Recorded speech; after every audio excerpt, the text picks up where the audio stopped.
সকাল থেকে একটা কথাই মনে হচ্ছে যে আমার বাসার কাছাকাছি আমার বড় বোন অথবা মায়ের বাসা হওয়াটা খুব বেশি প্রয়োজন ছিল।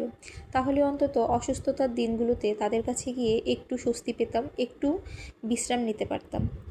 গতকাল থেকেই শরীরটা খুব বেশি খারাপ, সন্ধ্যার পর থেকেই জ্বর জ্বর লাগছিল। আজ সকালে তা আরও বেশি বেড়েছে, সেই সাথে যোগ হয়েছে সর্দি এবং মাথা ব্যথা।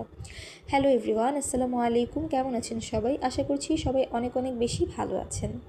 আমার মতো যারা ছোট বাচ্চা নিয়ে একা বাসায় থাকেন, একা সংসার সামলাতে হয়, তাদের কিন্তু রেস্ট নেওয়াটা খুব একটা বেশি হয়ে ওঠে না। শরীর খারাপ থাকলেও কিন্তু আমাদেরকে উঠে কাজ করতে হয়। ঘরের কাজ না হয় নাই করলাম, কিন্তু ছোট বাচ্চার জন্য কিন্তু ঠিকই উঠে রান্নাবান্না করতে হয়।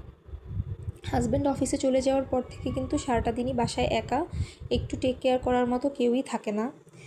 তো আজকে সকালবেলা শরীরটা এত খারাপ লাগছিল, তাও ভাবলাম যে না, যতটুকু পারি টুকটাক কাজগুলো করি, শুয়ে থাকলে আরও বেশি খারাপ লাগবে। তার আগে একটু নিজের জন্য নাস্তা বানিয়ে নিই। চিন্তা করতে করতে ভাবলাম শর্টকাটে কি বানানো যায়। এই অল্প সময়ের মধ্যে পরোটা ডিম ভাজি ছাড়া আমার মাথায় কিছু আসেনি, তাই এটাই করছি। আজকে শরীর খারাপের জন্য পরোটার সাইজটাও ভালো হয়নি, দেখতে খুবই বাজে হয়েছে, কিন্তু কিছুই করার নেই, এটা দিয়ে কাজ চালাতে হবে। এই তো তৈরি হয়ে গেল আমার সকালের নাস্তা। সবাই আমার জন্য দোয়া করবেন, সবাই ভালো থাকবেন। আল্লাহ হাফিজ, দেখা হবে পরের কোনো ভিডিওতে।